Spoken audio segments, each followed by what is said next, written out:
Andito na po tayo sa terminal ng 5-star. Pupunta na po tayo ng Paniki. Siyempre, ang ruta natin ay papunta ng Dagupan. Bababa tayo doon sa Paniki. So, eto po yung pinakalokasyon dito. Papakita ko sa inyo, papasilip ko sa inyo kung saan kami sumasakay. Papunta ng Norte. Siyempre, dito rin kami bumababa pag galing kami ng Norte. Tapos pupunta kami ng airport. Pinakamadali po kasi itong pag-commutean. Kasi nagko-commute lang kami. Hindi kami nagrerenta ng van or kung ano-ano man dyan dahil wala po kaming pangrenta. So, eto po yung sinasakyan talaga namin, yung papuntang Dagupan. So, maganda pong sumakay dito. Full of aircon. Tignan natin yung loob. Ayan. Papasilip ko sa inyo. Malinis na malinis yung kanilang bus. Preskong presko kasi full of aircon. Tapos mayroon pang wifi. So, mag-i-enjoy ka po sa biyahe mo panorte. So, hindi na po kami nagpapasay. Dito talaga kami sumasakay kasi mas madali.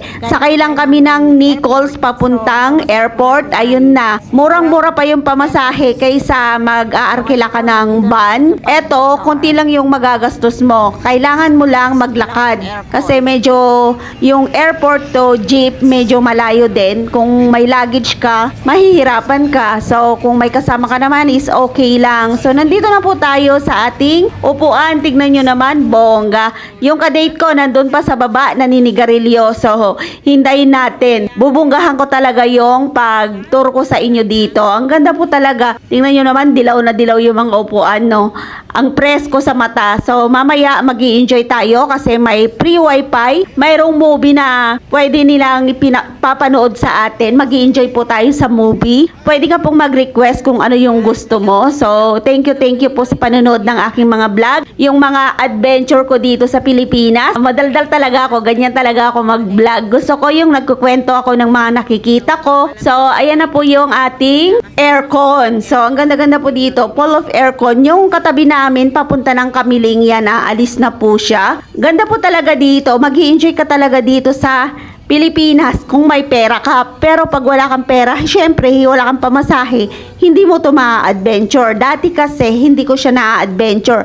So ngayon, mas gusto kong nagko-commute kami ng asawa ko kaysa mag-arkila siya ng van na susundo sa akin kasi ayan, nakikita ko lahat, na-experience ko lahat. Kung ang pinakamahirap talaga dito yung pabalik ng Hong Kong kasi bumabalik ako ng January 3, 4, 5, ganun. Siksi ka ng tao sa bus, talagang standing position ka mula Paniki hanggang dito. So, ang hirap-hirap po talaga. Kailangan mong magtiis ng ilang oras na nakatayo. Kung pagod ka naman, di umupo ka dun sa sahig ng bus. Pwedeng-pwede namang umupo. Tiis-tiis lang talaga. Ang hirap po talaga yung pagbalik dito. So, dito na po tayo sa, ayan, nakikita nyo yung mga jeep. Ang dami-dami. Syempre, yan palang ang uso.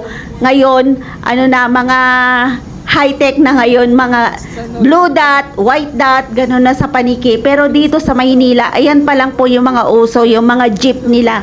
So, nag-i-enjoy po talaga akong kumuha dito ng mga video para ma-share ko sa inyo, lalong-lalo na yung hindi pa nakakauwi ng Pilipinas, na namimiss na yung Pilipinas, o diba, nasisilip nyo yung mga lugar dito kahit wala kayo dito sa Pilipinas. So, binubunggahan ko na po yung aking mga update dito sa aming sinasakyan papunta ng Norte.